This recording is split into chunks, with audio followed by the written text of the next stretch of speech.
Today I'm going to show you how to shoot a time lapse on the ZVE-10, and a lot of Sony cameras are the same, so if you have any kind of Sony camera like the A6000 or any of the 6000 series, it should work for these cameras. So the first thing that I want to do on this camera is turn it to the photo mode and then make sure my picture profile is on a normal picture profile. Right now I have it in HOD3. I'm going to go and turn that off.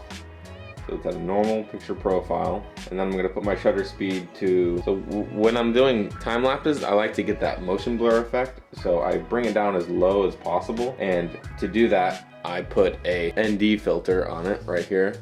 It's a variable ND filter. That'll help you to keep your shutter speed down and your image not be too blown out. So I keep my shutter speed pretty low.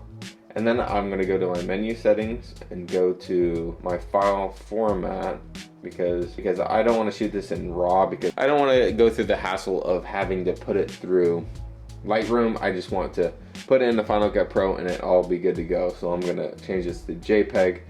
But if you want better image quality and you want to edit your time lapse, then you can put it in the Lightroom and do that. But just for my workflow, I'm going to just use that. Next, you want to go to your interval time shooting function. So on the first tab, it's number 3 on the first tab, interval shooting function. And I also have that bookmarked right here. So you go here, and then you can see all of your settings right here. You have interval time shooting, that's off currently. Start shooting time, I usually do it at 1 second because I can just press the button and then it'll start immediately.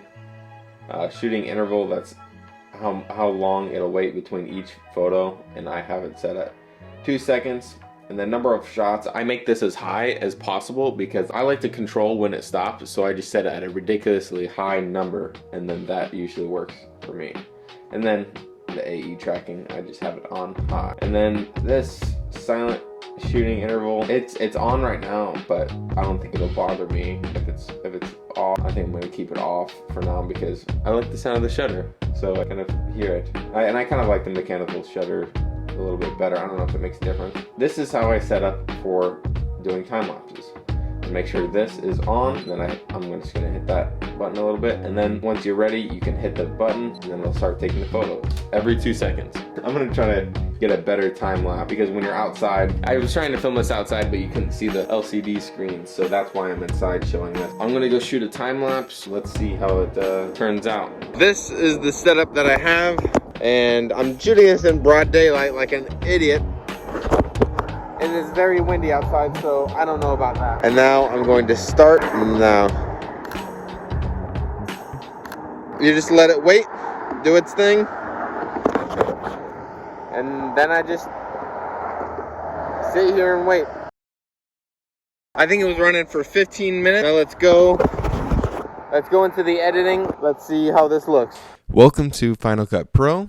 I have a library here called Color Grading Practice because why not? So I have my time-lapse project right here. So the first thing that I'm going to do is I'm going to find my images and then I'm going to import them into Final Cut Pro. Next thing I'm going to do is select all the clips using Command A, and then I'm going to click Control D to change the duration, and then you can type your desired duration up at those blue numbers right there. And I found if I just typed in 1, then that was plenty short. This is as short as I could go. If you want your time-lapse to be even quicker, then you have to change that in your camera to had at 2 seconds. You could change it to 5 or 7 seconds if you want your time lapse to go a lot faster than this one. Then I right clicked and put all of these into one compound clip, so it's just one video clip that I can mess with. Now after putting a small color grade on it, a keyframe zoom in, and some sound effects, this is what you're left with.